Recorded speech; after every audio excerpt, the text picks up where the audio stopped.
এ আমার অসত্য বান্দা, এ আমার সঙ্গে ধৃষ্টতা করেছে, কবরকে তার জন্য জাহান্নামের আগুনের টুকরা বানিয়ে দেওয়া হবে, জাহান্নামের পোশাক পরিয়ে দেওয়া হবে এবং জাহান্নামের লেপকাটা তাকে দিয়ে দেওয়া হবে।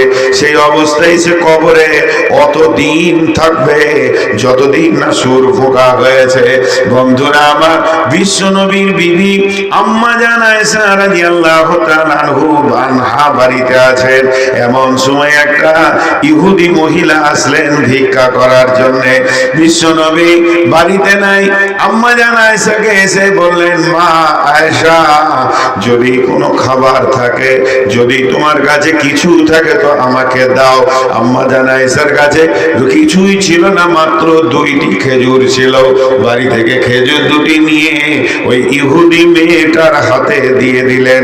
যখন ইহুদি মেয়েটার হাতে দিলেন, মেয়েটির সঙ্গে সঙ্গে বলছেন, আয়েশা রে, আল্লাহ তোমাকে কবরের আযাব থেকে মুক্তি দান করুন। এই কথাটা আম্মা জান আয়েশা বলছেন। আমাকে বড় অবাক লাগলো। তারপরে বিশ্বনবী যখন বাড়িতে আসলেন, আমি প্রশ্ন করলাম, ইয়া রাসূলুল্লাহ, কবরে কি আযাব হবে নাকি? আল্লাহর নবী বললেন, আযাবাল কবরে হাক্কুন, আযাবাল কবরে হাক্কুন, আযাবাল কবরে হাক্কুন। কবরের আযাব হচ্ছে বড় সত্য, কবরের আযাব সত্য, কবরের আযাব সত্য। আম্মা জান আয়েশা বলছেন, তারপরে থেকে আমি অনেক খেয়াল করেছি, সূক্ষ্মভাবে ধীরভাবে আমি শুনেছি, নবীজি যতগুলি নামাজ পড়েছেন, আমার কাছে অন্তত সেই নামাজের শেষ অংশে আল্লাহর নবীকে আমি কবরের আযাব থেকে মুক্তির দোয়া পড়তে শুনেছি। আজও আমরা দোয়া পড়ি, আল্লাহুম্মা ইন্নী আউযু বিকা মিন আযাবিল কবরি ওয়া আউযু বিকা মিন ফিতনাতিল মাসীহিদ দাজ্জালি ওয়া আউযু বিকা মিনাল মাহইয়াই ওয়াল মামাতি। আল্লাহুম্মা ইন্নী আউযু বিকা মিনাল মাহইয়াই ওয়াল মামাতি। এই দোয়া আমরা পড়তে থাকি। অতএব কবরের আযাব হলো বড় সত্য।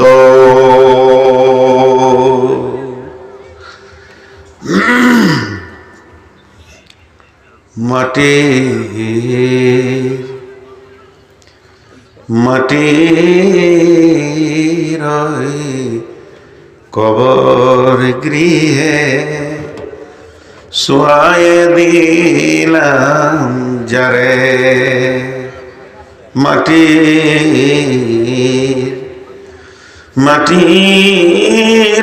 কবর গৃহে শুয়ায়ে দিলাম যারে। ডাকলে শত কেউ কখনো আসবে না হাই মাটির বিছানা ছেড়ে। মাটির কবর গৃহে শুয়ায়ে দিলাম যারে। নবী রাসূল সাহাবা ইমাম আল্লাহর ওলি যত আছেন শুইয়া কবর গৃহে, লক্ষ কোটি শত। ডাকলে শত কেউ কখনো আসবে না মাটির বিছানা ছেড়ে। মাটির ওই কবর গৃহে শুয়ায়ে দিলাম যারে। ভাইয়া, আমাদের দেশটার নাম ভারত। আমাদের দেশে সাথে কয়েকটা দেশের বর্ডার মিলে আছে। মায়ানমারের সঙ্গে আছে, বাংলাদেশের সঙ্গে আছে, চীনের সঙ্গে আছে, নেপালের সঙ্গে আছে, ভুটানের সঙ্গে আছে, পাকিস্তানের সঙ্গে আছে। এতগুলি দেশ আমাদের দেশের প্রতিবেশী। মন দিয়ে শোনেন উদাহরণটা। আপনি যে কোনো দেশ যান, যে কোনো দেশ যান, ধরেন আপনি বাংলাদেশ যাবেন কিংবা বাংলাদেশের লোক ইন্ডিয়া আসবে, তো মাঝে আছে বর্ডার। ওই বর্ডারে আছে কাস্টম। কাস্টম কি করে? ইমিগ্রেশন করে, চেক। কাস্টমের কাজ হলো চেক করা, গোটা বডি চেক করবে। কাস্টম এমন একটা চাকরির নাম, তাদের এতটাই পাওয়ার আছে যে দেশের প্রধানমন্ত্রীকেও 24 ঘন্টার জন্য তারা চেক আপে নিতে পারে। আমি মৌলানা সাহেব, আমি হাজি সাহেব, আমি গাজী সাহেব, আমি প্রধানমন্ত্রী, আমি রাষ্ট্রপতি, কাস্টমের কাছে চলবে না। কাস্টম গায়ে হাত দিয়েও চেক করতে পারে। এই মৈদিপুর বর্ডারে পার হন, হিলি বর্ডারে পার হন, দেখবেন একটা আলাদা রোম আছে। যদি সন্দেহ করে তো আপনার কাপড় খুলে চেক করবে। মহিলাদেরকে রোমের ভিতরে নিয়ে গিয়ে মেয়ে পুলিশে চেক করছে। এটা বলে ইমিগ্রেশন। কেন? বাংলাদেশ থেকে যেসব লোকগুলো ইন্ডিয়ায় আসছে ওদেরকে চেক করছে, লোকটা ভালো না লোকটা খারাপ। খারাপ হলে সেই স্থান, ভালো হলে সেই স্থান। তো এই বর্ডারে যেমন চেক হয়, তেমনি এই দুনিয়াটা হলো এহকাল, এহ জগৎ, আর মরার পরে ওই দিকের জগৎটা হলো পরজগৎ। চেক আপে যদি আপনি ধরা খেয়ে যান, আপনার ঢাকা, রাজশাহী, খুলনা, বগুড়া, চিটাগাং, চট্টগ্রাম যাওয়া হলো না। আর বাংলাদেশের লোক যদি চেক আপে ধরা পড়ে যায়, তাহলে ওর আর কলকাতা, দিল্লি আর কেরল, চেন্নাই কোথাও যাওয়া হলো না। চেক আপে যদি ছাড়া যায় তাহলে এগুলো ঘুরবে। ভাইরা আমার, কবর হলো একটা ইমিগ্রেশন ঘর, যেটাকে বাংলায় বলে চেকের ঘর। ওখানে আপনি আমি দুনিয়া করেছি 10 বছর, 20 বছর, 25 বছর, 30 বছর, 40 বছর, 50 বছর, 60 বছর, 70 বছর, 80 বছর, 90 বছর। এবার আমি জান্নাতের দিকে পাড়ি জমিয়ে দিয়েছি। আমার ইচ্ছা আমি জান্নাতে গিয়ে আনন্দ করে কাটাবো, সেই রাস্তাটা আমি ধরে নিয়েছি। যখন ওই রাস্তায় আমি চলতে শুরু করে দিয়েছি, এমন সময় রাস্তার মাঝে যেটা বর্ডার, মওতের পরে পরই ওই বর্ডারটার নাম হলো কবর। আর কবর হলো সেই চেকের ঘর। ওইখানে আল্লাহ তাবারাক ওয়া তাআলা প্রত্যেকে ভরবেন, আর 2 জন চেকআপ আসবেন, চেকিং আসবেন, আর 2 জন ইমিগ্রেশনের ফেরেশতা আসবেন। আল্লাহ তাবারাক ওয়া তাআলা নবী বলছেন, ইযা উজিয়াল মাইয়াত, যখন কবরে মাইয়াতকে রাখা হবে, আতাহু মালাকানে, তখন 2 জন ফেরেশতা আসবে, 3 জন আসবে না। 2 জন ফেরেশতা এসে তারা প্রশ্ন করবে, সারা জীবন আপনার আমার চলাফেরা, 70 বছরের চলাফেরা, 80 বছরের চলাফেরা, 25 বছরের, 20 বছরের চলাফেরা, 40 বছরের চলাফেরা, অর্থাৎ সারা জীবন আমরা চলাফেরা করলাম। প্রশ্ন হবে মাত্র 3টি, মান রব্বুকা, মা দীনুকা, ওমান নবিয়ুকা। আর এই 3টে প্রশ্নটি উনি বুঝে নেবেন। আল্লাহ ওদেরকে এমন ক্ষমতা দিয়েছে যে এটা কোন গ্রুপের মাল, একে ছেড়ে দেওয়া যাবে কি জান্নাতের জন্য, না এর হাত পায়ে বেঁধে জাহান্নাম নামে জেলে ভরতে হবে।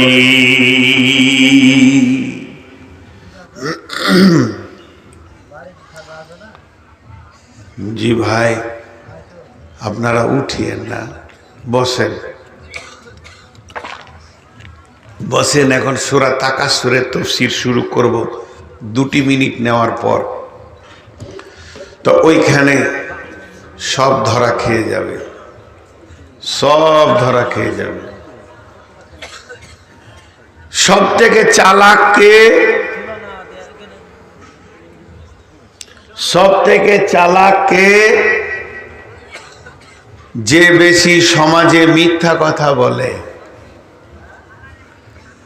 যদি কেউ সমাজকে ধোঁকা দেয় আর মিথ্যা কথা বলে, তো সমাজ ওর নাম দিবে চালাক। কিন্তু সব থেকে বড় চালাক ওই যে কবরের পুঁজিকে রেডি করেছে। সব থেকে চালাক ওই যে কবরের পুঁজিকে রেডি করতে পেরেছে এর মতো চালাক আর কেউ নাই। সাহাবা রাদিয়াল্লাহু আজমাইনেরা দুনিয়াকে হারিয়েছেন, কবরের পুঁজিকে রেডি করেছেন, আর আমরা ওটা উল্টা করেছি। এখন একটা প্রশ্ন করব আপনাদেরকে, আপনারা হালকা করে উত্তর দেবেন, চিল্লাতে হবে না। এটা তো চলছে নভেম্বর, ডিসেম্বর, জানুয়ারি, ফেব্রুয়ারি, মার্চ, এপ্রিল, হয়তো বা 4 মাস, খুব বেশি 4.5 মাস আছে, মাধ্যমিক পরীক্ষা হবে। উদাহরণটা মন দিয়ে শুনেন, মাধ্যমিক পরীক্ষা হবে।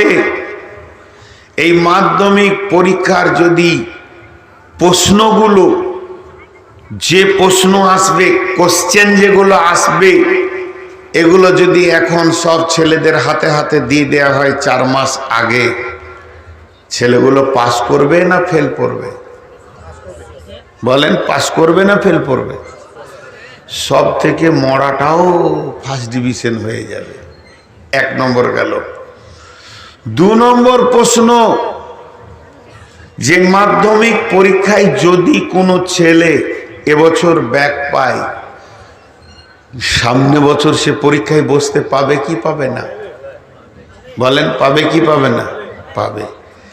আর এটা শেষ প্রশ্ন, সারা পৃথিবীর এডুকেশন বিভাগ, শিক্ষা বিভাগ কি, মাদ্রাসা কি, মক্তব কি, স্কুল কি, কলেজ, এরা একমত 100তে যদি কেউ 33 পায় তো পাস, মানে 3 ভাগের 1 ভাগ পেলে ওকে পাসের ঘোষণা দাও, ওকে পরের ক্লাসে বসতে দাও, ছেলেটা চলবে। 3টে কথা বললাম। এই বছর ব্যাক পেলে সামনে বছর পরীক্ষা দিতে পাবে। আর যদি কোশ্চেনকে আউট করে দেয়া হয়, সবাই পাস করবে। আর 100 ভাগের 3 ভাগে, 100তে 3 ভাগের 1 ভাগ পেলে পাস। এবার চলেন কবর। কবর আপনার আমার, কবরে কি প্রশ্ন হবে? 1450 বছর আগে নবীজি তার কোশ্চেন আউট করে দিয়েছেন। কবরের কোশ্চেনকে গোপনে রাখা নাই।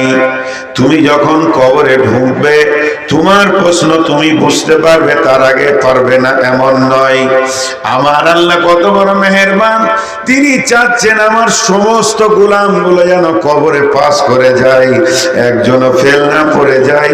তাই তিনি প্রশ্নগুলোকে উত্তর মানে আউট করে দিয়েছেন। শুধু প্রশ্ন আউট করেননি, সঙ্গে সঙ্গে উত্তর কি হবে নবীকে দিয়ে তাও আউট করে দিয়েছেন। তাহলে প্রশ্ন আর উত্তর দুটোই 1400 1450 বছর আগে তার আউট হয়ে গেছে, আপনার আমার কাছে পৌঁছে গেছে। আমি আজকে 50 বছর সে প্রশ্ন এবং উত্তর জানি। 1 নম্বর, আল্লাহ দয়ালু। 2 নম্বর হলো, সারা পৃথিবীর সমস্ত পরীক্ষাওয়ালারা একমত, 100তে 33 পেলে, অর্থাৎ 3 ভাগের 1 ভাগ পেলে পাস।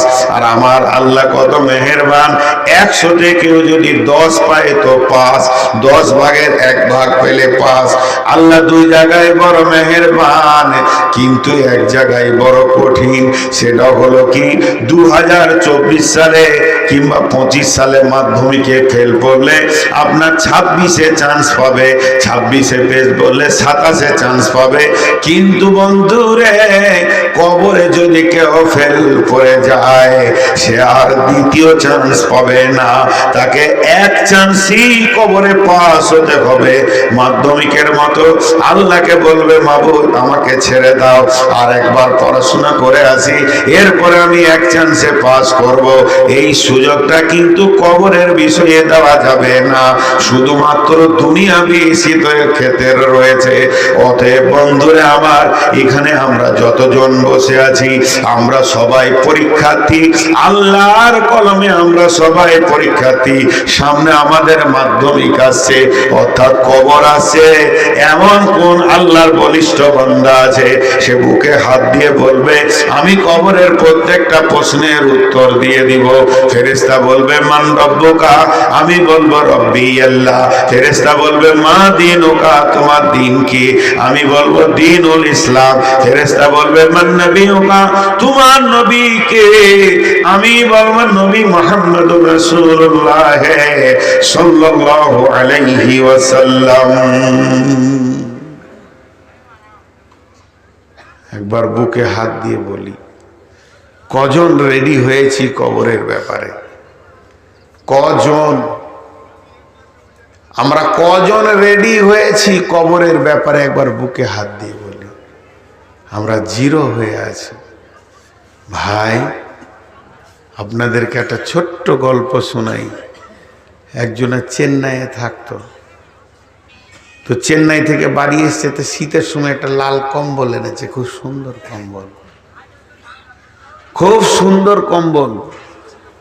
বেচারার ঘরটা টাটা, ওই কোন রকম বাঁশের খাঁচা চাচা দিয়ে তৈরি করা, কম্বলটাকে চুরি করে নিয়েছে। ওর মন খারাপ, বিদেশ খাটতে গিয়ে নিয়ে এসছি, 6-7 মাস পর বাড়ি এলাম, কম্বল চুরি হয়ে গেছে। তো বসে আছে গোরস্থানে, কবরস্থানে বসে আছে। তোর চাচা সকালবেলায় জঙ্গিপুর হাট গেছে, তো দেখছে ভাতিজা গোরস্থানে বসে। কিরে খায়রুল, কি হলো? বসে আছি চাচা। আবার বিকেলে হাট থেকে ঘুরছে, তো তাও দেখছে ওখানেই বসে আছে। তোর চাচা ডাকছে, ভাতিজা শোন, এদিকে আয়। কি হলো বেটা? বলছে চাচা, সেই কম্বলটা হারিয়ে কে চুরি করে নিয়েছে, আমার ঘর থেকে বের করে নিয়েছে, তালা চাবি তো নাই, গরিব মানুষ। তো ওখানে কি করছিস? গোরস্থানে মরারা তোর কম্বল চুরি করেছে। বলছে না, তা নাই। তোর কম্বল চুরি হয়েছে, চায়ের দোকানে ওখানে লোক আছে, মরে যায় ওখানে বল। 5টা লোক যেখানে আছে সেখানে বল, কে নিয়ে এসেছি দাও। মরা লোকে কি কম্বল চুরি করে রে? খ্যাপা খ্যাপা। তখন ও বলছে আমি খ্যাপা লয়, তুমি খ্যাপা। আমি কেন খ্যাপা হব? চাচা খ্যাপা তুমি। বলে কেন? বলে তারতেও হাঁপ, দৌড়তেও হাঁপ। তারতে হাঁপ আর দৌড়তে হাঁপ মানে বুঝেন? আপনার গাছে একটা আম চুরি করেছে একটা ছেলে, তোকে তারতে তারতে আপনি 5 কিলোমিটার দিয়ে এলেন। গায়ে এসে বলছে ওকে যা দিয়েছি না। কি দিলেন? চোরও 5 কিলোমিটার, আপনিও 5 কিলোমিটার। চোর যতটা দৌড়েছে তুমিও তত দৌড়। লাভ কি হলো? 10 হাত আগে ও ছিল, 10 হাত তুমি পিছিয়ে ছিল। একটা আম চুরি করেছে লেগে 10 হাত আগে। তো তারতেও হাঁপ আর দৌড়তেও হাঁপ, হাঁপ লেগে যাবে দৌড়তে আর তারতে। তা আমি কেন চোরের পিছে ঘুরবো? আমি কি পাগলা আছি তোমার মতো? চাচা, কম্বল নিয়ে যেখানেই যাবে যাক না কেন, আমি এমন একটা জায়গায় বসে আছি, এখানে ওকে আসতেই হবে। চোর যেখানেই যাক না কেন, এমন একটা মেন গেটে বসে আছি, আর এই গেটের মালিক হলেন আল্লাহ। আমি আল্লাহকে দরখাস্ত দিচ্ছি, মাবুদ আমার চোরটাকে তুমি কবরে ধরিও, ও আমার লাল কম্বলটা চুরি করেছে। এমন একটা গেটের মালিককে বলে গেছি, একটা ছুঁচো পর্যন্ত চুরি করে এ জায়গায় চেকআপে পার হয়ে যাবে, এরকম মাস্তান পৃথিবীতে তৈরি হয়নি। ইমাম সাহেব জুমার খুতবা দিচ্ছে, আতা হুমালা কানে, দুটো ফেরেশতা আসবে, দুটো ফেরেশতা আসবে। তো ওই গায়ে একটা মাস্তান ছিল, ও তখন এমনি করে মোচে হাত দিছে, বলে আমি তো 5-6জনকে পিটে দিতে পারি, তো দুটো ফেরেশতা কবরে আর কি করে? হ্যাঁ, আমার কাছে কি আছে তাদের হাইসিয়াত? পাশের গ্রামে হাজি সাহেব মারা গেছেন, বিচারা খবর পেয়েছে, আজ কি খুতবা শুনলাম, আবার আজ কি হাজি মরেছে, এসার পরে তার জানাজা হবে, এসার পরে জানাজা হবে। ও বলছে আজকে দেখবো হাজির কবরে গিয়ে কোন ফেরেশতা আসছে, ফেরেশতাদের সঙ্গে একটু দেখা সাক্ষাৎ করব। গোটা গাঁওয়ালা কবর দিয়ে চলে আসলো, ও একা চুপ করে বাঁশ বনে লুকিয়ে বসে আছে। কবর দিয়ে যখন সবাই চলে গেল, গাঁওয়ালা দুটো লোককে ডিউটিতে রেখেছে, কাফন যেন চুরি না হয়। কবরের লাশ চুরি হচ্ছে, মাথা কাটছে, নানা রকম ভেজাল চলছে। ও বেচারা সবাই যখন গায়ে এসেছে, আস্তে আস্তে কবরটা খুঁড়ছে। ফেরেশতা দুটা দেখবে, যখনই কবরটা খুঁড়েছে তখন ওই দুইজন ডিউটিওয়ালা লাঠি নিয়ে হাজির।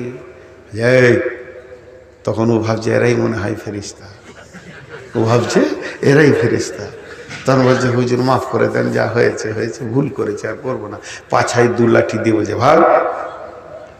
গায়ে এসে বলছে ফেরেশতা দেখে নিয়েছি, তাদের সাইজও ভেবে নিয়েছি, তারা মোটামুটি আমার সঙ্গে পারবে না। রব্বুল আলামিন বলছেন, রে বিশ্ববাসী শোন, আলহাকু মুত্তাকাসুর হাত্তা যুরতুমুল মাকাবির, কাল্লা সাওফা তা'লামুনা সুম্মা কাল্লা সাওফা তা'লামুন, কাল্লা লাউ তা'লামুনা ইলমাল ইয়াকিন لترون الجحيم ثم لترونها عين اليقين ثم لتسألن يومئذ عن النعيم।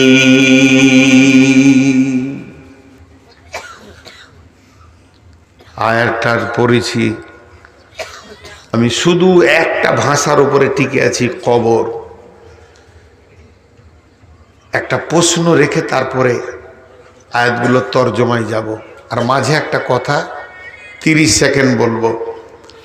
প্রশ্নটা আপনার আমার কাছে খুব ধ্যান দিয়ে শুনবেন, এবং প্রশ্নের ভিতরে জটিলতা আছে। কি? আমাদের সারা জীবনে প্রশ্ন 3টি, মান রব্বুকা, মা দীনুকা, মান নবিয়ুকা। প্রশ্ন যদি বুঝতে পারেন তো উত্তর বুঝতে সুবিধা হবে। আর বিশ্ব নবী বলেছেন যে কবরে পার হয়ে যাবে, সে সব জায়গায় পার হয়ে যাবে। হযরতে ওসমান গনি রাদিয়াল্লাহু তাআলা আনহু কবর দেখলে অঝর নয়নে কাঁদতেন, কবরের বয়ান শুনলে অঝর নয়নে কাঁদতেন।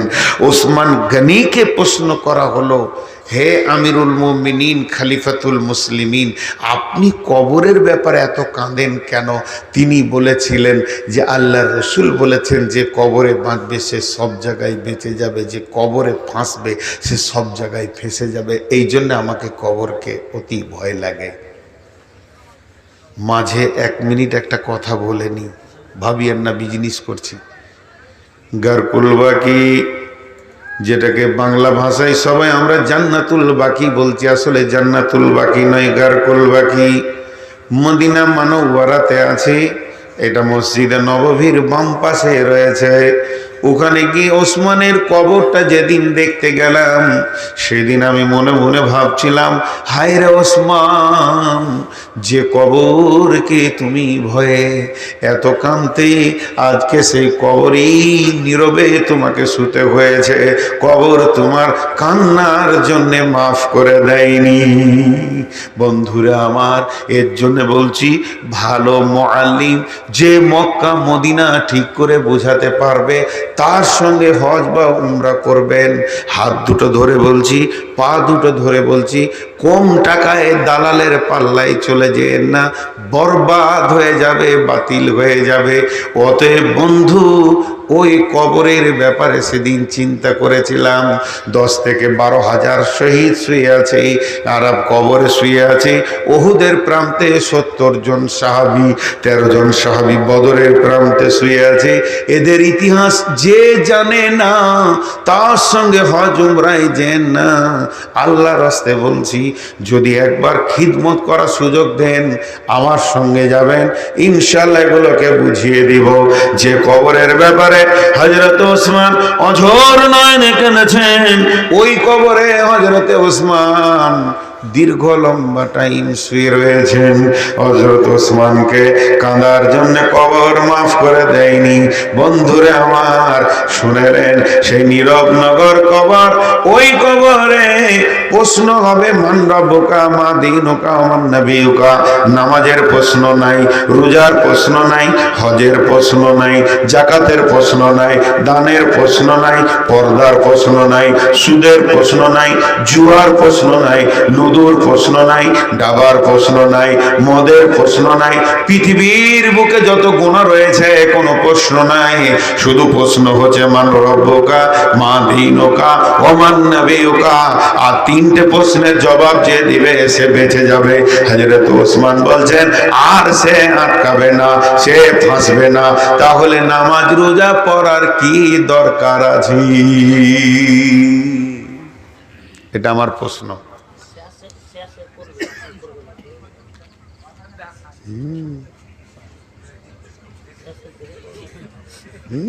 শেষই হবে, লুটে লিব চিন্তা না।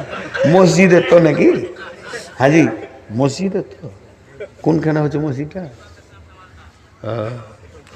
আসলে আসলে যিনারা এসেছেন এনারাও জানে যে কিছু দিতে হবে। মসজিদে আল্লাহর ঘরে কিছু দেবেন তো ইনশাআল্লাহ। এবার এখানে যারা শিক্ষিত ছেলে একটু আওয়াজ দেন। একটা ছেলে আর্টস নিয়ে পড়ছে, একটা ছেলে কমার্স নিয়ে পড়ছে, আর একটা ছেলে সায়েন্স নিয়ে পড়ছে। সামনে পরীক্ষা, আর্টসের ছেলে কমার্সের প্রশ্ন পড়বে, কমার্সের বই পড়বে? সায়েন্সের ছেলে আর্টসের বই পড়বে? তাহলে আমরা ওই তিনটে প্রশ্নের সম্মুখীন হব। তো নামাজ পড়া কি দরকার? নামাজ পড়া কি দরকার? এটা একটা প্রশ্ন আপনাদের সামনে আমি রেখে দিলাম। উত্তরটা আমি দিব ইনশাআল্লাহ, আমিই দিব উত্তরটা। কিন্তু 2 মিনিট প্রশ্নটা আপনাদের কাছে রাখলাম। এই তিনটে প্রশ্ন এখানে আসবে। মাঝে একটা ছোট্ট গল্প শুনেই। একটা ছেলে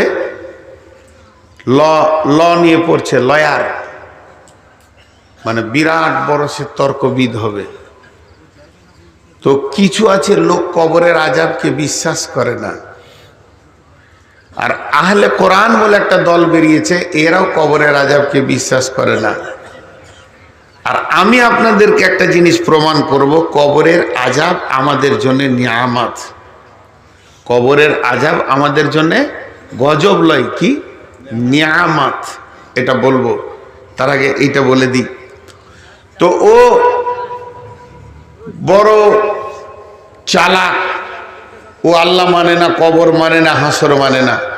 আর ওর মা হচ্ছে মুরব্বী মানুষ, খালি বলে বেটা নামাজ পড় নাই, কবরে কি জবাব দিবি? নামাজ পড় নাই কবরে। ও তখন ওর মাকে বলছে আমি মুখস্থ করে নিয়েছি, খালি শুনেলে। শুনিয়ে দিলে গোটাই, মান রব্বুকা রব্বি আল্লাহ মা দীনুকা দীনুল ইসলাম মান নবিয়ুকা নবী মুহাম্মদ সাল্লাল্লাহু আলাইহি সাল্লাম। তখন ওর মা ওকে বলছে বুলি আর কথার পার্থক্য বুঝো? ময়না পাখি বুলি বলে, কথা বলে না।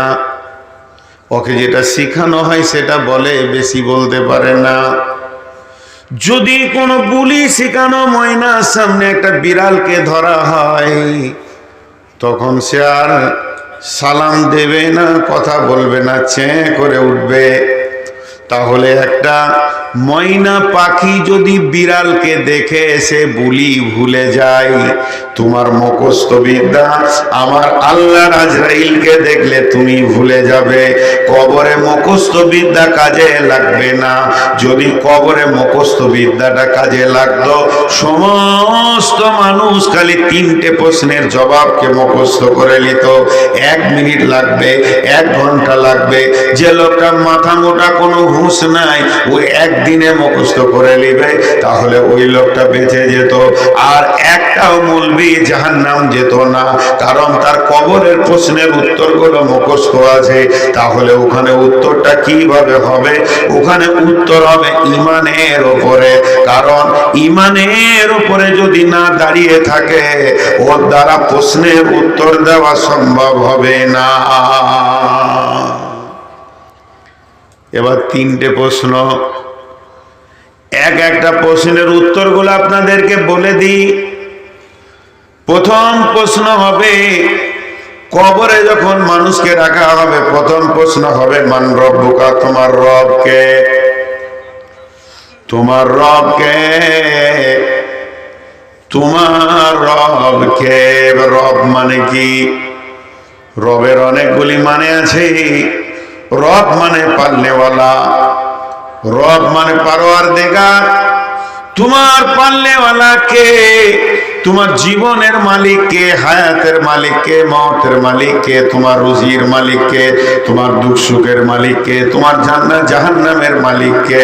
তার একটাই উত্তর হবে রব্বি আল্লাহ। এবার বলেন, এটা প্রথম প্রশ্ন হলো কেন? প্রথম প্রশ্ন হলো কেন? আমি একটা ছেলেকে বিজ্ঞান পড়িয়েছি, আমি বিজ্ঞানের প্রশ্ন করব। আর একটা মাস্টার ইংলিশ পড়িয়েছে, সে ইংলিশের প্রশ্ন করবে। আরেকজন পড়িয়েছে তাকে উর্দু, সে উর্দুর প্রশ্ন করবে। তাহলে রবটা এলো কেন? রবের ক্লাস আল্লাহ নিজে করেছেন। রব এমন একটা সাবজেক্ট, রব এমন একটা সাবজেক্ট যেটার ক্লাস আল্লাহ নিজে করেছেন। পৃথিবীতে যত সাবজেক্ট আছে, পৃথিবীতে যত শিক্ষা আছে, সব থেকে হার্ড কষ্ট হচ্ছে রবের পরিচয়। আপনাদের কাছে হাত দুটি ভিখারির মতো করে চেয়ে নিচ্ছি, 2 মিনিট এখানে ধ্যান দেন। 2 মিনিট। ও রব, হযরত আদমকে আল্লাহ বানালেন। আদমকে নিজের হাতে বানানোর পর আদমের পিঠে এমনি করে আল্লাহ হাতটা দিলেন, আর ঝুরঝুর ঝুরঝুর করে আত্মাগুলো তৈরি হলো। তখনও পর্যন্ত পৃথিবীতে কেউ আসেনি। এমন সময় আল্লাহ সমস্ত আত্মা হযরত আদম থেকে নিয়ে সমস্ত নবী, এমনকি আখিরি পয়গম্বর পর্যন্ত সকলকে আল্লাহ ছাত্র বানালেন। শিক্ষক নিজেই হলেন আল্লাহ, অন্য কাউকে শিক্ষক করলেন না। যে সবার সামনে বলছেন আলাস্তু বিরব্বিকুম, আমি কি তোমাদের রব নয়? এখানে আমার আবার একটা প্রশ্ন। আল্লাহ বলতে পারতেন আমি কি তোমাদের আল্লাহ নয়? আমি কি তোমাদের আল্লাহ নয়? আমি কি তোমাদের আল্লাহ নয়? আর আমি কি তোমাদের রব নয়? আমি কি তোমাদের রব নয়? দুটির মধ্যে আসমান জমিন পার্থক্য আছে। আমি কি তোমাদের আল্লাহ নয়? আল্লাহ মানে মাবুদ, আল্লাহ মানে তিনি আমাদের সমস্ত জীবন গাড়ির মালিক।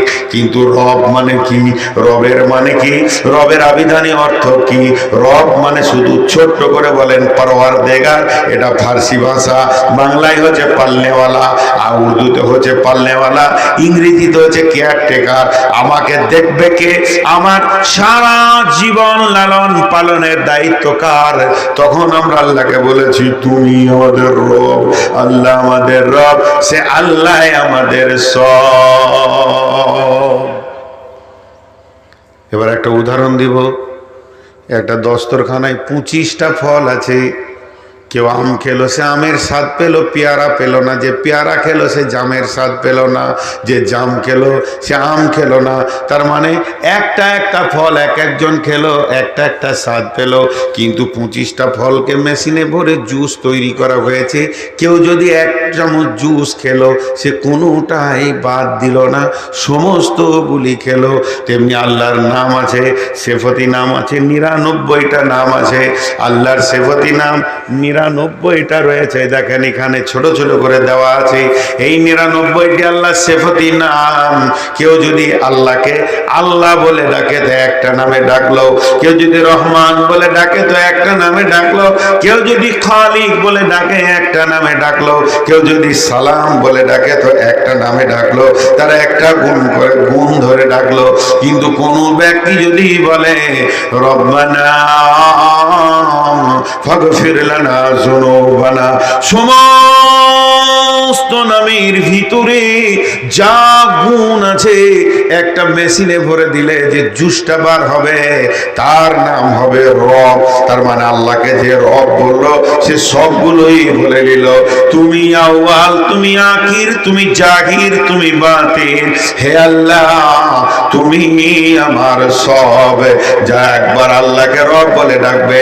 এই জন্য কোরআনের ভিতরে এবং হাদিসের মধ্যে যতগুলি দোয়া আছে সমস্ত দোয়াতে রব শব্দ আল্লাহ ব্যবহার করেছেন। রব্বানা ফাগফির লানা যুনুবানা, রব্বানা আতমিম আলাইনা নূরানা, রব্বি হাবলি মিন লাদুনকা যুররিয়াতান তাইয়্যিবাতান, রব্বানা আতিনা ফিদ দুনিয়া হাসানা। তার মানে আল্লাহকে যে রব বলে ডাকে, আল্লাহর সমস্ত গুণগুলোকে সে একসঙ্গে ডেকে নেয়। এর জন্য আল্লাহ তাবারাক ওয়া তাআলা পৃথিবীর শুরু লগ্নে আপনাকে আমাকে রব বলে পরিচয় দিয়েছে। তাহলে অসুখে শেফা দেন কে? তিনি হলেন রব। আমাদেরকে রুজি দেন কে? তিনি হলেন রব। আমাদেরকে হিফাজত করেন কে? তিনি হলেন রব। আমাদের দুঃখে সুখে তিনি আছেন, তিনি আমাদের রব। ওই রবকে না রব হলেন আল্লাহ। আমাদের পালনেওয়ালা কে? না আল্লাহ। একটা এতিম ছেলে এখানে ঘুরে বেড়াচ্ছে, কাপড়টা দিয়েছে কে? আর এর জামাটা দিয়েছে কে? একে খাওয়ায় কে? একে লেখাপড়া শিখায় কে? গ্রামে একটা হাজি আছে জমশেদ, সকলে যতগুলো প্রশ্ন করবেন উত্তর হবে জমশেদ হাজি। তাহলে আমাদেরকে খাওয়ান কে, পড়ান কে, দেখেন কে? আমাদের রব কে? রবের পরে কে শব্দ ব্যবহার করতে হবে। রব মানে আল্লাহ নয়। আমাদের রব কে? আমাদের পালনেওয়ালা কে? তার একটাই উত্তর আসবে, রব্বি আল্লাহ। আর এত কঠিন সাবজেক্টটা যিনি পড়িয়েছেন তিনি আল্লাহ। এর জন্য কবরে পরীক্ষাতে প্রথম প্রশ্ন রেখেছেন, মান রব্বুকা, হে পৃথিবীর মানুষ তোমার রব কে? তুমি এতদিন পৃথিবী করে এলে, তোমার অনেক চড়াই উতরাই দুঃখ সুখে তোমার সঙ্গে কে ছিল? তাকে তুমি চিনো কি? লোকটি বলবে আমার সব যিনি করেছেন তিনি আল্লাহ।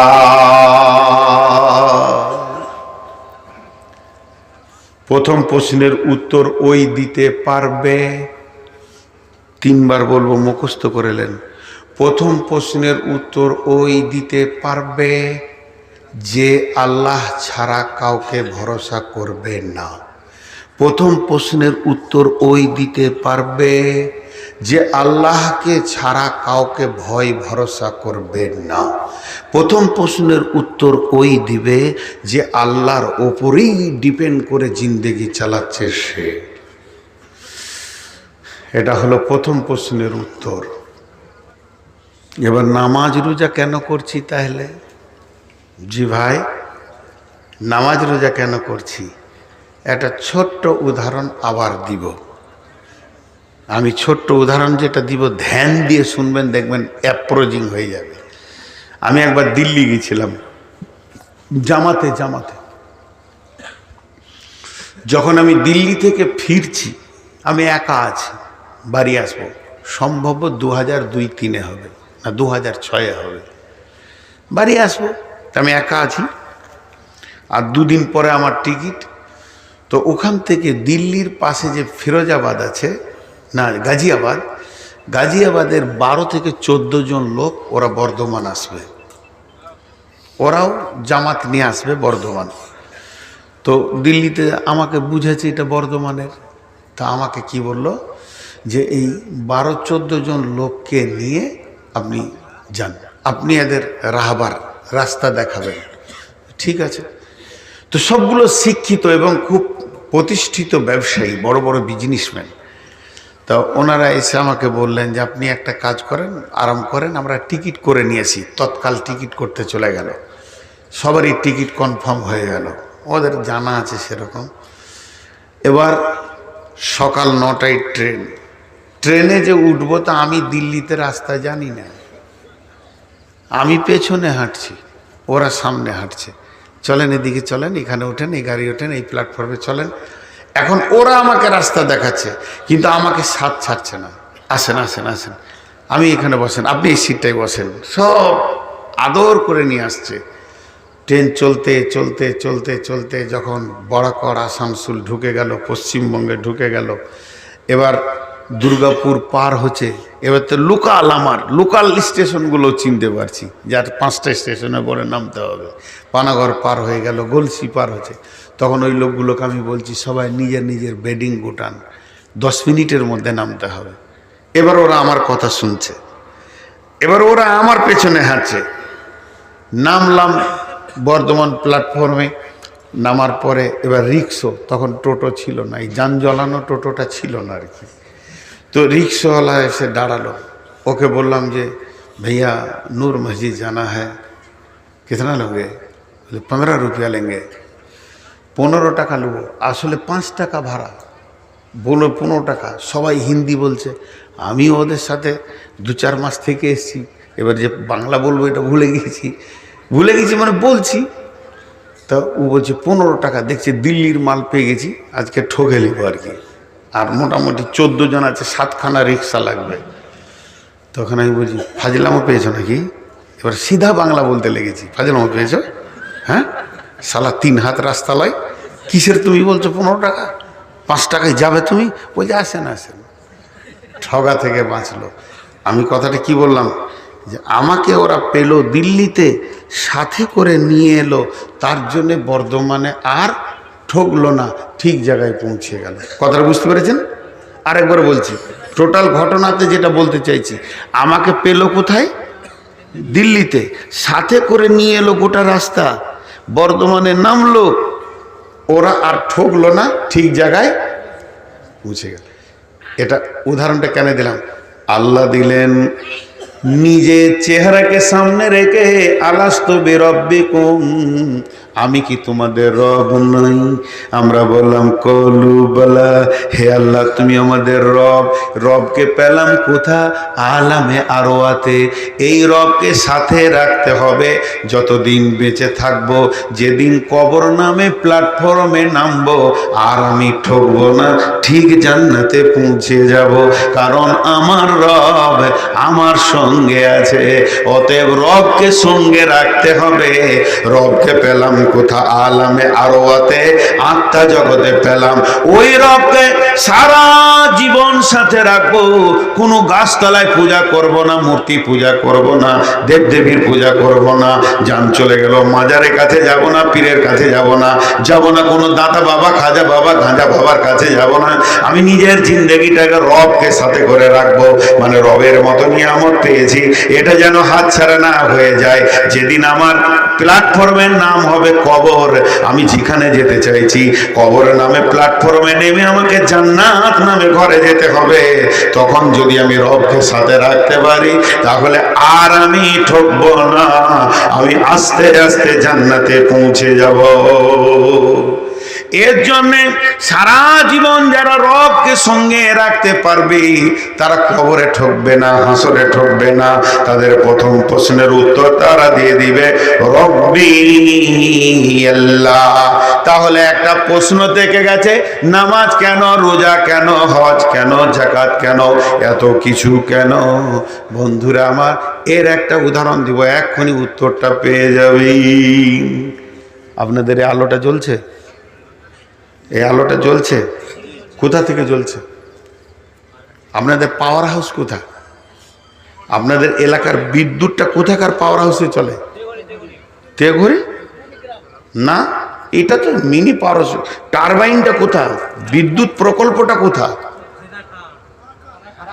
না, ফারাক্কা আপনাদেরকে দেয় না, তাও ফারাক্কা দেয় না, মণিপুর দেয় না। আপনারা হচ্ছেন ডায়মন্ড হারবারের কারেন্টটা চলছে, এনটিপিসি দেয় না আপনাদের। আমার সম্ভব আইডিয়া বলছি, ডায়মন্ড হারবার থেকে আপনাদের চলে। এখন আমি যে কথাটা বলছি, ধ্যান দেন উদাহরণটা। আচ্ছা, যেখানেই হোক, মেনে নিলাম এনটিপিসি, ঝামেলা সব শেষ। তাহলে বিদ্যুৎটা তৈরি হচ্ছে কোথা? ফারাক্কার এনটিপিসিতে। আমার সঙ্গে কথা বলেন, কবরের কথা বলছি, খুব ধ্যান, খুব মনোযোগ। তৈরি হচ্ছে কোথা? ফারাক্কার এনটিপিসিতে। ওইখানে বিদ্যুৎটা তৈরি হয়েছে, টারবাইন ঘুরে বিদ্যুৎ তৈরি হয়েছে। উদ্দেশ্য কি?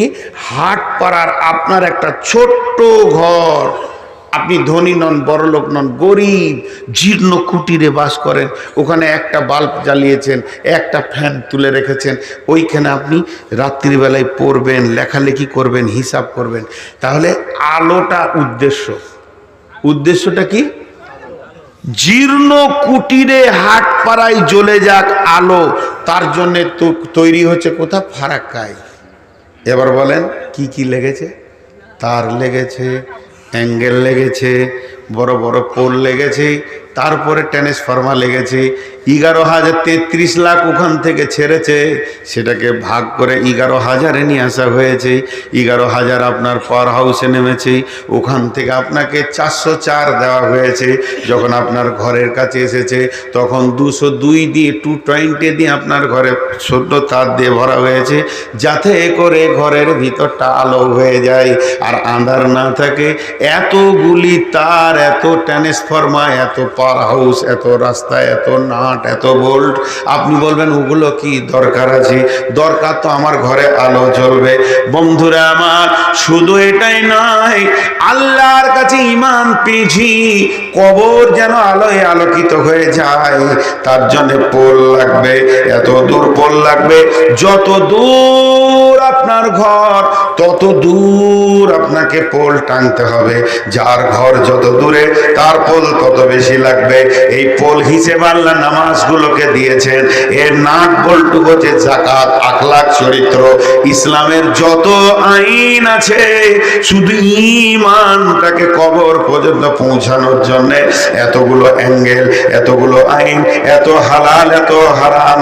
যখনই আপনি একটা পোলকে ফেলে দিবেন, ফারাক্কা থেকে এইখান পর্যন্ত 4,000 পোল আছে, একটা পোলকে ফেলে দেবেন, সঙ্গে সঙ্গে আপনার ঘরের আলো বন্ধ হয়ে যাবে। কেউ যদি ইচ্ছা করে এক ওয়াক্ত নামাজ ছেড়ে দেয়, তার কবরের আলো বন্ধ হয়ে যাবে। অর্থাৎ ইসলামের সমস্ত আইনগুলো কবরের শান্তির জন্য বানানো হয়েছে।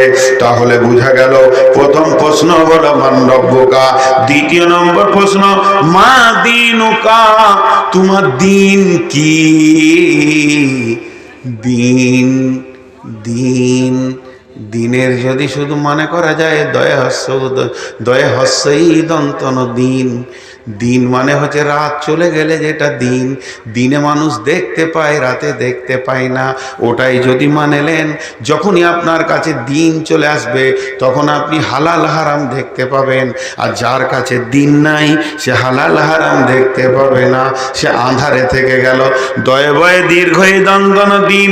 দিন মানে আনুগত্য, দিন মানে প্রভুত্ব, দিন মানে শাসন বিচার। এক কথায় বলেলি আইন। আইন কার না? আল্লাহর। আপনার দিন কি?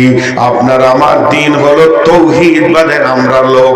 কোরআনের সমস্ত আইনগুলো আমাকে মানতে হবে, আপনাকে মানতে হবে। যদি আমরা কোরআনের আইনকে না মেনে নিই তাহলে আমরা দিন ইসলামের ভিতরে থাকলাম না, ওই লোকটাও কবরে ফেঁসে যাবে। একটা উদাহরণ দিব, বেশি লম্বা নয়, ছোট্ট করে দিয়ে দিচ্ছি উদাহরণটা। একটা ছেলে আর একটা মেয়ে কলেজে পড়াশোনা করতে করতে ওদের প্রেম হয়ে গেছে, ভেগেছে। ছোট করে বললাম, বেশি লম্বা বলছি না। মেয়ের বাপ বলছে কাটবো ওকে, আমি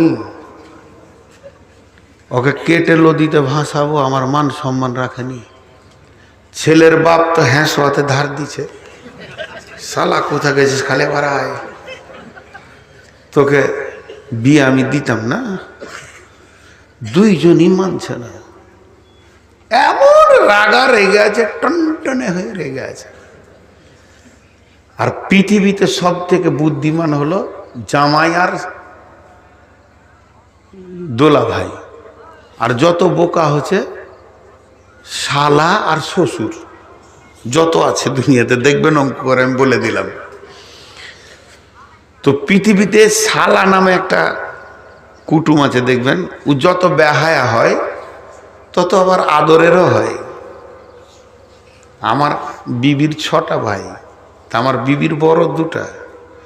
এখনো সম্মান দিয়ে কথা বলি, যেহেতু আমার বিবির বড় তারা। যদিও একটা আমার বয়সে ছোট, তারপরেও বিবির বড় মানে আমার বড় ভাই। আর বাকি 4টা আছে ছোট, আমার সামনে কেউ দাঁড়াই না। কিন্তু একটা আছে, ওকে যে আল্লাহ কি জিনিস দিয়ে তৈরি করেছে আল্লাহ জানে। 100 বার গাল দিলেও এসে কাছে দাঁড়াবে, আর এমন এমন মুখ চালাবে আমার উপরে, মনে হবে যে ও আমার ওস্তাদ। হ্যাঁ, ওরই নাম হলো শালা। তো ঠিক প্রত্যেকেরই ওরকম শালা আছে, আর শালা হচ্ছে বিনা পয়সার উকিল আর কি। এবার এরা দুজন যে চেন্নাই পালিয়েছে কলেজ থেকে, জঙ্গিপুর থেকে, তো প্রথম প্রথম মার্কেট খুব গরম, ছেলের বাপও হ্যাঁসা পাজাইছে, মেয়ের বাপও হ্যাঁসা পাজাইছে। কেউ যদি একটু বলছে কি গো ফরিদা কোথায় গেল, খবরটা নেবেন, কেটে ফেলে দেব, মানি না। কিন্তু মায়ের দিল তো 4 মাস পার হয়ে গেছে, তো মা খালি বিন বিন বিন বিন করে খেয়েছে আর কাঁদছে, চোখে পানি মুছছে, ফরিদা কোথায় গেল। ওইদিকে ওর সেলিমের মাও কাঁদছে। কিন্তু একবার দুবার যদি কোনো রকম বলতে এসে যে হ্যাঁ গো তো সেলিম, সেলিম বলবি তা তোকে কাটবো, জুত হয় না, কেউ মানে না। খুব ধ্যান দিয়ে শুনবেন উদাহরণটা, এই উদাহরণেই দিন ইসলামটা ঢুকিয়ে দিব। ঠিক 1 মাস 2 মাস গড়াতে গড়াতে যখন 8 মাস হয়ে গেছে, হঠাৎ ফরিদা একদিন ফোন করছে বাড়িতে বাপের নাম্বারে, মায়ের নাম্বারে করছে, বাপের নাম্বারে নয়। মনে মনে ভাবছে আব্বা তো এখন থাকবে না, আজকে জুমার দিন, 12টা বেজে গেছে, মানে বাপ আমার মসজিদে বসে বসে খুতবা শুনছে, এখন মা একা। যেই মাকে ফোনটা ধরিয়েছে, কে আমি ফরিদা, মা কাঁদতে শুরু করলো, বেটি কোথায় আছিস বল। বলে ভালো আছি। কোথায় আছিস? বলে কেরলে আছি। তোমার জামাই টিউশনি পড়ায়, আমিও একটা টিউশনি করি, 2জন ঘর ভাড়া নিয়ে আছে, আলহামদুলিল্লাহ। মায়ের কলিজাটা ঠান্ডা হলো। 2 দিন পরে মা ফোন করছি, ওর ছোট ভাইটাকে একবার আয়, শালা দিয়ে কাবু করবে, বাড়াই আয়। ছোট ভাইটা এলো, কি বলছি সে, ফরিদার খবর পেয়েছি। হ্যাঁ ঠিক নাকি, কোথায়? কেরলে আছে। বেশ ঠিক আছে, খবর কি ভালো আছে তো? না ভালো আছে। যে তোর দুলা ভাইকে একটু বুঝিয়ে দে তো। বলছে দেখছি, ওকে আসুক জুমা পরে। জুমা পরে যখন এলো, খেতে বসেছে, এমন সময় সালামানি তো কথা তুলবে ও। বলছে দুলা ভাই ফরিদার কিছু খবরটা ফেলে নাকি? কাটবো বে, তোকেও কাটবো। যখনই বলে যে কাটবো, জোরে চিল্লিয়ে উঠেছে, কিসের তুমি কাটবে? কত মাস্তান আছো, কজনকে কেটেছো দেখে নিয়েছি, বেশি বকিও না। বারবার তোমাকে বললাম মেয়েটাকে কলেজে ভর্তি করে না, বানাত মাসে ভর্তি করো। তখন তোমার খুব কুটকুটি ছিল, কলেজে ভর্তি করলে, আজকে বাঁধরামো মারছো। তুমি তো দোষী, কেন মেয়েটাকে বার করে দাও? সকাল সন্ধ্যা খোঁজ লাও না, তুমি নিজে দোষীদের ডাকে দোষ দিচ্ছ কেন? দিলে শালাকে ঠান্ডা করে, এমন দিলে। খানিক পর 1 দিন গেল, 2 দিন গেল, তখন বলছে দেখ গা তোদের ভাগনা বুঝলি গা, সঙ্গে সঙ্গে ফোন করে দিলে, বেটি এবার বাড়ি চলে আয়, তোর বাপকে ঠান্ডা করে দিয়েছি। বাপ তো ঠান্ডা, ওরা বুঝে নিল।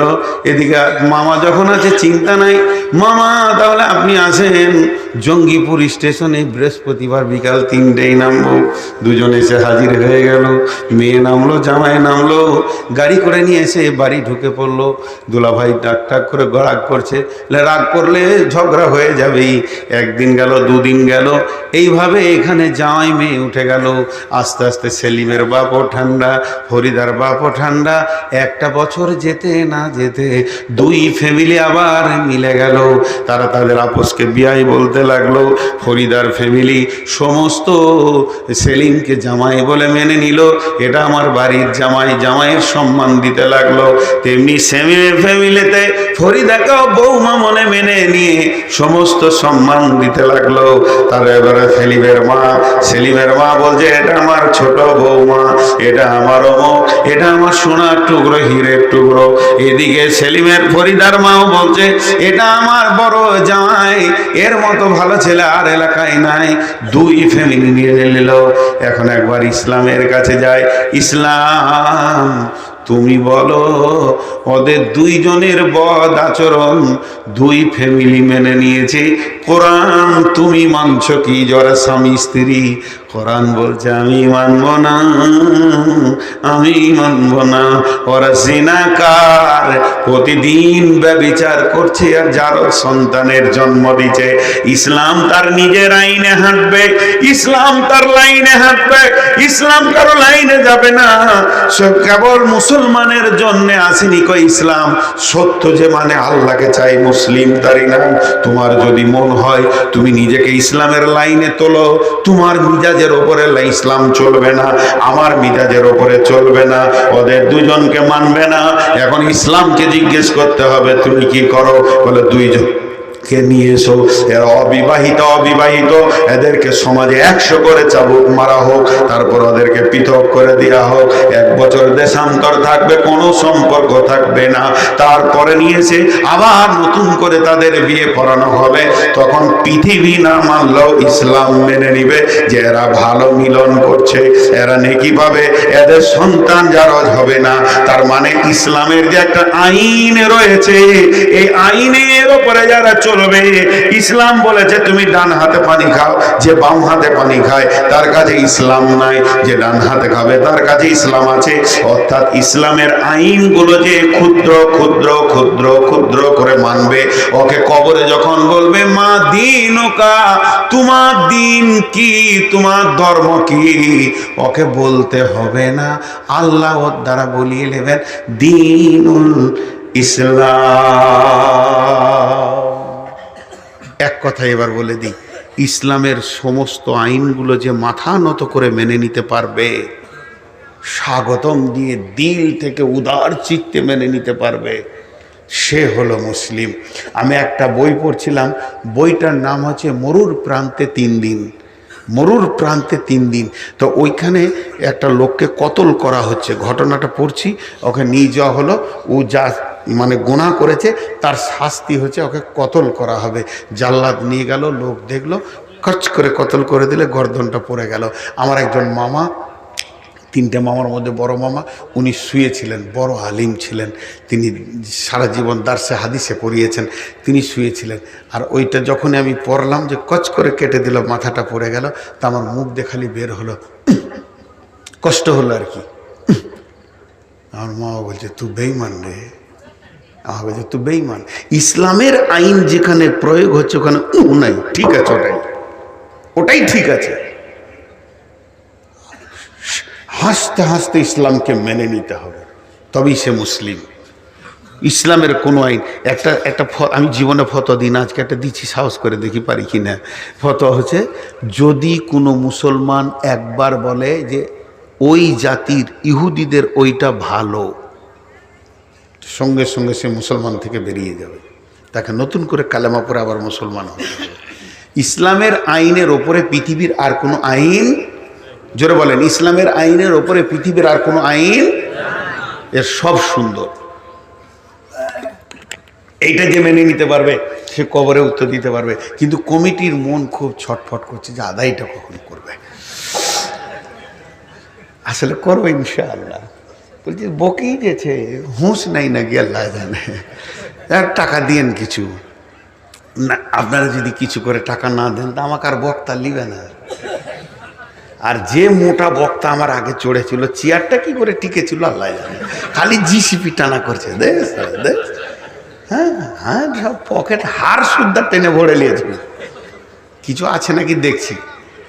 এবার থাকলো 3 নম্বর, মান নবিয়ুকা, তোমার নবীকে, তোমার আদর্শকে, তোমার আইডিয়ালকে।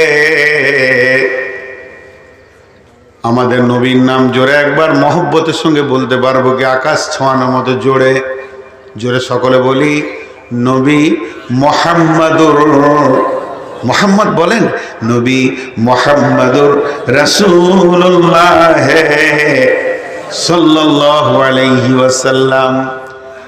একবার আপনারা হাত তুলেন, বিশ্ব নবীর জন্য কে কে কলিজা দিতে পারবেন? কার কার প্রেম আছে? নারে তাকবীর, মাশাআল্লাহ। যারা হাত তুলে নাই তারা কে? বিশ্ব নবীর জন্য যদি কলিজাটা প্রয়োজন হয় দিয়ে দিব, বিশ্ব নবীর জন্য কলিজা দিতে রাজি আছি। এই নবীটাকে বলে পূর্ণাঙ্গ নবীর আদর্শ যে মেনে নিতে পারবে, তার চলাতে ফেরাতে, উঠাতে বসাতে, খাওয়াতে, লেনদেনে, সব জায়গায় যে রসুলকে ফলো করে চলবে, কঠিন কিয়ামতের দিনে সে উত্তর দিবে, আমার কঠিন কবরে সে উত্তর দিবে, আমার নবী হচ্ছে নবী মুহাম্মদুর রাসূলুল্লাহ সাল্লাল্লাহু আলাইহি ওয়াসাল্লাম। বন্ধুরে আমার, তাহলে কবরের প্রশ্নের উত্তর শর্ট করে দিয়ে দিলাম। এক নম্বর হলো মান রব্বুকা, যে সারা জীবন রবের ওপরে ভরসা করে চলেছে সে উত্তর দিবে। দুই নম্বরে মা দীনুকা, যে ইসলামের নীতিগুলোকে পুঙ্খানুভাবে মেনেছে সে উত্তর দিবে দ্বীনুল ইসলাম। মান নবীউকা, তোমার নবীকে, ওই লোকটা উত্তর দিতে পারবে যে তার নবীর আদর্শকে মেনে চলেছে। জি ভাই, অনেক কথা হলো আপনাদের সামনে, অনেক কথা হলো, উঠবেন না, ঠিক টাইমে আমি শেষ করব। নিয়ত করেছিলাম 1.5 ঘন্টার বেশি বলবো না, তো 1.5 ঘন্টা ক্রস হয়ে গেছে। তো আমি ব্যক্তিগত কথা 30 সেকেন্ড বলবো বলেছি, মানে প্রথমেই আমি বললাম না, আমি 4 দিন 5 দিন জ্বরে পড়েছিলাম, এমনকি জালসাও করতে পারিনি। 3-4টা গায়ের জালসায় বছর মার খেয়েছে আমার দ্বারা। আমার আল্লাহ আমাকে অসুস্থ করেছিলেন, তার জন্যে তাদেরকে আমি ফোনও করে দিয়েছিলাম, মেনেও নিয়েছে তারা যে মানুষের অসুখ হতে পারে। সেই অসুখের জোয়ার এখনও আমার কাছে রয়েছে, আমি ওষুধ খেয়ে উঠেছি আর রানিং ওষুধ খাচ্ছি। তো আমি এটা প্রথম যদি বলতাম তাহলে আপনাদের মনটা ভেঙে যেত, রোগাটা বলবে কি রে, ঘর যায়। প্রথমেই লক্ষ্যটা কেটে পড়তো। তো আমি এগুলো প্রথমে বলি না, অনেক বক্তা আছে উঠে বলবে আমি ক্লান্ত শ্লান্ত বহু, তো এলি কেন তুই খামো গায়ে, ক্লান্ত তো ঘর যা, চুপ করে শোগা বাবা। আমি এগুলো পছন্দ করি না। আবার কিছু বক্তা আছে বলবে অবলা সরলা কমলা মা বোনেরা, আমি তিনটে বিশ্বাসই করি না। মেয়েরা অবলা, অবলা মানে কথা বলে না, ওরে সুবহানাল্লাহ, কথার মেশিন গো, কথা বলে না, মুখ খুলে গেলে বন্ধ করে কে। সরলা, সরলা মানে সাদা সিধে, জিলাপির থেকেও পেঁয়াজ বেশি সরলা। কমলা মানে নরম, কে বললে নরম, সতীনে ছেলে দিলে কলজে ভেজে খেয়ে নরম, তিনটি মিলছে না। এই জন্য আমি এটা জীবনে বলি না, এই 22 বছর জালসা করছি, অবলা সরলা কমলা মা বোনেরা জীবনে বলি নাই, আর এর বাকি জীবনটা তো বলবো না, ওদেরকে আমি খুব ভালো করে চিনি আর কি। তো যাই হোক, আমি আপনাদের সামনে একজনা উঠবেন না আল্লাহর হস্তে, টোটাল বক্তব্যটা চলছে কবর।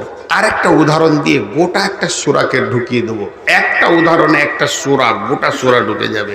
বিসমিল্লাহির রহমানির রহিম। আল্লাহু মুত্তাকাসুর হাত্তা যুরতুমুল মাকাবির কাল্লা সাওফা তা'লামুনা সুম্মা কাল্লা সাওফা তা'লামুন কাল্লা লাউ তা'লামুনা ইলমাল ইয়াকিন লাতারাউন্নাল জাহিম সুম্মা লাতারাউন্নাহা আইনাল ইয়াকিন সুম্মা লাতুসআলুন্না ইয়াওমাইযিন আনিন নাঈম। আমি আপনাদের কাছে দুটি কথা বলে নিচ্ছি। এই আয়াতটা, গোটা সূরাটা একটা উদাহরণে ভরে দেব। সূরাটা শেষ হলে আপনারা আমাকে 10টা মিনিট টাইম দিয়েন, কারণ আমি জানি আপনারা আমাকে আল্লাহর জন্য ভালোবাসেন। কত লোক আমাকে ভালোবাসে, কত মুরব্বী মা বোন খালা আমাকে ভালোবাসেন, নিজের ছেলে মনে করেন। জি ভাই, অনেক ফোনও যায় আমার কাছে এই লালগোলা এলাকা থেকে, দিনাজপুর থেকে। তা ওরা ফোনে, যদিও মহিলা, ভাষাগুলো, বেটা কেমন আছো বেটা, ভালো আছেন বেটা, বেঁচে থাকেন, আপনার বায়ান শুনি। আজকে একটা লোক এসছে বাংলাদেশ থেকে, আছে বলছে এইদিকে কোন গ্রামে, বলছে হুজুর খালি আপনাকে মুসাফা করার জন্য খুঁজে বেড়াচ্ছে। বাংলাদেশ যাবো রে ভাই, এখানে আর খুঁজিস না, ওখানেই খুঁজবি। তো বলছে কাল যেখানেই থাকবো না ওখানেই যাবো না, কাল বহু দূরে থাকবো, নেপাল বর্ডারে। এই যে ভালোবাসা, এই ভালোবাসাটা যেন আপনাদের সঙ্গে আমার আখিরাতের এবং জান্নাতের জন্য হয়, বলেন আল্লাহুম্মা আমিন। আমরা আজকে যেমন একসঙ্গে আছি, যেন জান্নাতে একসঙ্গে আনন্দ করি, আল্লাহুম্মা আমিন। জান্নাতে জলসা করবো না ইনশাল্লাহ, এমনি আনন্দ করবো আর কি। আপনারা ভাবছেন হয়তো আবার জান্নাতে জলসা হয়, জলসার দরকার নেই, আল্লাহ ওখানে আনন্দ দেবেন। কিলান সালামান সালামা, সেই ভালোবাসার খাতিরে আপনাদের কাছে আমি 10টা মিনিট চেয়ে নিব। কেউ উঠবেন না, যদি কেউ উঠেন তা আমি হৃদয়ে একটা কষ্ট পাবো, আপনি আমাকে কষ্ট দিয়ে যাচ্ছেন এটাই ভাববো। ওই 10 মিনিটটা শেষে, কারণ মসজিদের কালেকশন করতে হবে, এই ডেকোরেটেশন, লাইট, মাইক, বক্তা, রান্না, খাওয়া। দেখেন মসজিদ আল্লাহর ঘর, আপনি মসজিদকে দেবেন, আমাকে দেবেন না। তো ওটা আপনি 10 মিনিট খালি সূরাটা একটা উদাহরণ দিয়ে দিই। তো আমরা কবরকে অনেকবার দেখেছি। একটা লোক এখান থেকে জঙ্গিপুরে চাকরি করে, তো রাস্তায় যেছে আসছে, তা ভাঙা রাস্তা সাইড দিয়ে যায়, তো ওখানে ব্রিজ তৈরি হচ্ছে, একদম 30 ফুট খাল করে রডগুলো বেরিয়ে আছে। তো ওটা না হলো 2 মাস দেখছে, তো 200 বার দেখেছে খালটা। কিন্তু একদিন জালসা শুনতে গেছি জঙ্গিপুরে, রাতে আসছে মোটর সাইকেলে 3 বন্ধুতে, আর এমন গল্প ধরেছে, 3 জনেই চাকরি কর, কতটা জায়গা কিনলি, জমি কিনলি, ঘর বাড়ি কেমন হলো, গল্পতে আতরা হয়ে গেছে। হুঁশি নাই খালটা বলে ধুপ করে পড়েছে খালে। আর এমন পড়া পড়েছে, রডগুলো এদিকে ঢুকেছে, এইদিকে ঢুকেছে, এদিকে ঢুকেছে। রাত 1:30টায় কে উদ্ধার করবে? 3 জনেই বিপদে পড়ে একে অপরকে দেখছে আর মারা গেল। আল্লাহ ওটাই বলছেন, বিসমিল্লাহির রহমানির রহিম, আল্লাকুমুত তাকাসুর হাত্তা যুরতুমুল মাকাবির। হে পৃথিবীর মানুষ, মালের প্রাচুর্য তোমাকে কবরকে গাফেল করে দিয়েছে। তুমি কবরকে কতবার দেখেছো? তুমি জীবনে একবার অঙ্ক করো, কতবার তুমি কবরে মানুষকে নামাতে গিয়েছো, কত লাশ তুমি হাত দিয়ে নামিয়েছো, মাকে, আব্বাকে, ভাইকে, বোনকে, বিয়াইকে, নানাকে, নানিকে, দাদাকে, দাদিকে, খালাকে, ফুফাকে, এতগুলো লোক, গ্রামবাসীকে, হাজিকে, আপনার কিনা মাস্টারকে, ডাক্তারকে কবরে নামাতে গিয়ে তুমি তোমার জীবনে কবরকে কম বেশি 200 বার দেখেছো, কিন্তু নিজের জন্য একবারও ভাবনি। তুমি গাফেল হয়ে গেছিলে। কেন ভাবনি? তুমি কি কারণে ভাবনি? কে তোমাকে ভাবনা থেকে সরিয়েছে? সেটা হলো পৃথিবীর সৌন্দর্য, মালের প্রাচুর্য তোমাকে সরিয়ে দিয়েছি। কাল্লা সায়ালামুন, একদিন তুমি জানবে। সুম্মা কাল্লা সায়ালামুন, একদিন তুমি জানতে পারবে। কাল্লা লাউ তা'লামুনা ইলমাল ইয়াকিন আলহাকুমুত তাকাসুর হাত্তা যুরতুমুল মাকাবির। কাল্লা সাওফা তা'লামুন সুম্মা কাল্লা সাওফা তা'লামুন কাল্লা লাউ তা'লামুনা ইলমাল ইয়াকিন কাল্লা লাউ তা'লামুনা ইলমাল ইয়াকিন লাতারাবুন্নাল জাহিম। যখন তুমি কবরে ধুপ করে ঢুকে যাবে, যখন কবর তোমার সামনে এসে যাবে, তখন তো তোমার আযাব শুরু হয়ে যাবে। আর ওই আযাবকে তুমি যখন নিজের চোখে দেখবে, বিশ্বাস তোমার হবে, কিন্তু ও বিশ্বাস তোমার কোনো কাজে লাগবে না। ভাইরা আমার, সে বিশ্বাস আর কোনো কাজে লাগবে না, সে বিশ্বাস আর কোনো কাজে লাগবে না। ঢুকে যাওয়ার পর বিশ্বাস হলে আর কাজে লাগবে না। আজকে আপনার আমার সামনে টোটাল বক্তব্য আসলো কবর। আল্লাহর কাছে দোয়া করছি, হে মাবুদ, তুমি আমাদের প্রত্যেককে কবরে নাজাত দান করো, আল্লাহুম্মা আমিন। হে আল্লাহ, কবরে আমরা প্রশ্নের উত্তর কেউ দিতে পারবো না, আল্লাহ তুমি আমাদেরকে সাহায্য করো, বলেন আমিন। আর আমাদের যত মা বাপ, ভাই বোন কবরে চলে গেছে, আল্লাহ তাদেরকে তুমি মাফ করো। ভাই উঠবেন না, আমি বললাম যে আমি দিলে কষ্ট পাবো। আপনার যদি মন বলে যে তুই কষ্ট পাগা, তোর বাড়ি বর্ধমান, তাহলে যাবেন, উঠবেন, অসুবিধা নেই। মাত্র 10টা মিনিট। কেউ আছেন? একটা 5,000, 10,000, 1,000, 2,000, 20,000, যার যেমন আছে। আমি ঘড়ি দেখে নিয়েছি, আপনারা ঘড়ি দেখেন। পুরা 12:15 বাজবে, আমি বলে দিব টাইম হয়ে গেছে, আপনারা উঠবেন। এই 12:15 পর্যন্ত আমার মুখ কিন্তু বন্ধ থাকবে না, জেনে নেন। আমি তো মেয়েদেরই বেটা, মেয়েদের মুখ যদি এত চলে তো আমার কেন চলবে না? ওদের পেটেই তো হয়েছি, প্রোডাক্ট তো ওই ফ্যাক্টরি থেকেই, তো বিধায় আমার মুখ চলবে। আপনারা কেউ ভাবিয়েন না যে আপনাদেরকে অযথা বসিয়ে রাখবো। দেখেন আল্লাহ রাসূল বলছেন, মান বানা লিল্লাহি মসজিদান বানাল্লাহু লাহু বাইতান ফিল জান্নাহ। কেউ যদি পৃথিবীতে মসজিদ বানায়, আল্লাহ তার জান্নাতে অট্টালিকা বানাবেন। কত সুন্দর ইসলামের নীতি! ইসলামের মতো সুন্দর নীতি নাই। আপনি বানাবেন হাটপাড়ার মাটিতে, আপনার ঘর বানবে জান্নাতুল ফেরদাউসে। বন্ধুরা আমার, আপনি দান করবেন আল্লাহকে নিয়ত করে, টেবিলে আপনাকে কমিটিকে টাকা দিতে হবে না, ইমাম মসজিদকে আমাকে টাকা দিতে হবে না।